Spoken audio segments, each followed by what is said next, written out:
अंतिम समय जैसे 2025-26 में बापूजी ने कहा है कि जैसे कुछ विनाश के नज़ारे दिखेंगे, हम अभी से ही उसकी तैयारी देख रहे हैं, सूक्ष्म जगत में भी और हम यहाँ प्रैक्टिकल लाइफ में स्थूल जगत में भी देख रहे हैं किस तरीके से क्या धरती पर क्या क्या माहौल बन रहे हैं। वो किसी से छुपे नहीं है, इसलिए उसकी बार बार बात करने का कोई मतलब नहीं। लेकिन जो माहौल आगे बन रहा है आने वाले समय में, तो बापूजी ने कहा कि जैसे जैसे काल चक्र, जो काल चल रहा है, हमने काल चक्र की बात करी थी, तो जैसे जैसे समय आगे बढ़ेगा और भी हम देख रहे हैं कि विनाश के नज़ारे दिखेंगे, तो उस समय जो भय होता है ना, जो लोगों के अंदर भय पैदा होगा कि मेरा क्या होगा, हमारे बच्चों का क्या होगा, मेरी संपत्ति का क्या होगा, जो भी एक ट्रॉमा होगा। ट्रॉमा हम देखते हैं हर एक धरती पर, जब भी प्रकृति अपना इम्बैलेंस्ड होती है या कुछ भी धरती पर कुछ भी आपदा आती है, तो हम देखते हैं कि जो पूरा जनसंख्या है, जितने भी लोग हैं, वो एक ट्रॉमा से गुजरते हैं, डिप्रेशन देखा जाता है, जैसे अपने कोविड के समय में भी देखा।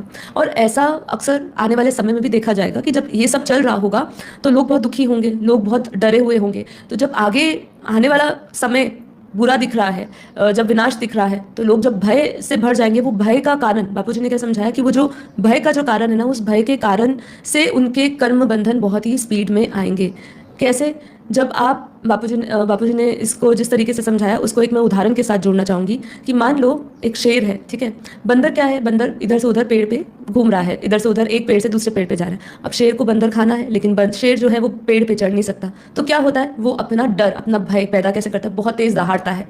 जब वो बहुत तेज़ दहाड़ता है ना, तो बंदर नीचे गिर जाता है और उसको शेर खा लेता है। तो जब इंसान बहुत डर जाता है ना, तो उसके कर्म बंधन उसके आगे बहुत ही फास्ट रीति से आते हैं। बापूजी ने बताया कि जब मरता हुआ इंसान भी जो होता है, जब मरने वाला होता है, उसको पता चल जाता है 1 हफ्ता 10 दिन पहले, उसको अनुभूतियाँ हो जाती है। और कई ऐसे स्पेशल लोग भी हैं जिन्होंने इसके बारे में बताई है बातें कि उनको पहले ही आभास हो जाता है, बहुत सारे सिम्टम्स भी मिलते हैं। पर जो आत्मा छोड़ने वाली होती है ना, उसके अंदर सारे फ्लैशबैक्स होते हैं, ठीक है। पूरे इस जीवन के फ्लैशबैक होने लग जाते हैं कि मैंने इसके साथ बुरा किया था, मैंने इसके साथ किया था, ये करना था मुझे, वो करना था। पूरा उसका लाइफ एक रील की तरह उसके आंखों के अंदर चलना शुरू हो जाती है, उसकी बुद्धि में चलना शुरू हो जाती है। तब उसको अपना पाप खाता है। इसलिए बापूजी ने बोला ना कि बड़े बड़े लोग है ना, वो भी अपने पाप को स्वीकार करेंगे। आने वाला समय ऐसा होगा, खुद ही चोर बोलेंगे कि मैंने चोरी करी है।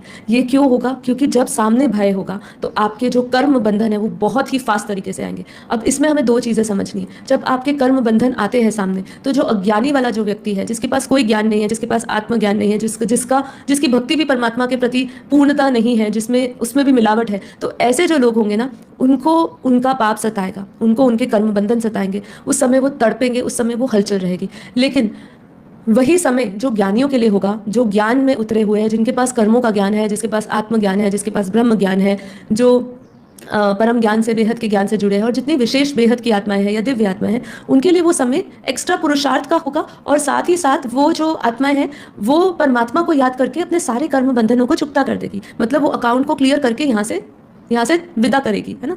तो ये भेद होगा उनमें। तो जो अच्छी आत्माएं, जिनका परमात्मा के प्रति झुकाव है, जो उसमें लगी हुई है, अध्यात्म में पड़ी हुई है, उनका कभी भी अकल्याण नहीं होगा। इस ऐसे समय में भी उनके लिए ये तो उनके लिए वरदान सिद्ध होगा, क्योंकि आप अपने सारे जो भी कार्मिक बैगेजेस है ना, जो हमने उठाए हुए हैं, हमारी आत्मा ने वो बोझ उठाया हुआ है, वो सब के सब खत्म हो जाएंगे। पर उसके ही ऑपोजिट जो होंगी, जो ये दिव्य जो आत्माएं जो काम वासना में है, काम वेश में पड़ी हुई है, जिनकी इच्छाएं और ये सब है, जिन्होंने बहुत पाप किया है, उनकी आत्मा उनकी आत्मा उनका पाप खाएगा उनको, ठीक है। तो ये बापूजी ने मुझे जवाब दिया, जो मुझे लगा मैं आप सबके साथ शेयर करूं। तो भय जो है आगे, इसलिए कहा, कितनी बार बोला, भय बिना प्रीत नहीं। हमारे जीवन में हम जब जी रहे हैं, इस जीवन में चाहे हम ज्ञानी है, ज्ञान सहित जी रहे हैं अपना जीवन, एक डिसिप्लिन संयम के साथ जी रहे हैं, पर कर्म बंधन सबके आते हैं, ज्ञानियों के भी आते हैं। हमारे ऊपर काफ़ी बार ऐसा प्रभाव, हमारे ऊपर भी ऐसा कुछ जीवन में घटित होता है, जिससे हम भी ऊपर नीचे होते हैं, हम भी हलचल में आते हैं, हमारा भी जो चिंतन है वो अलग तरीके से जाता है, ठीक है। तो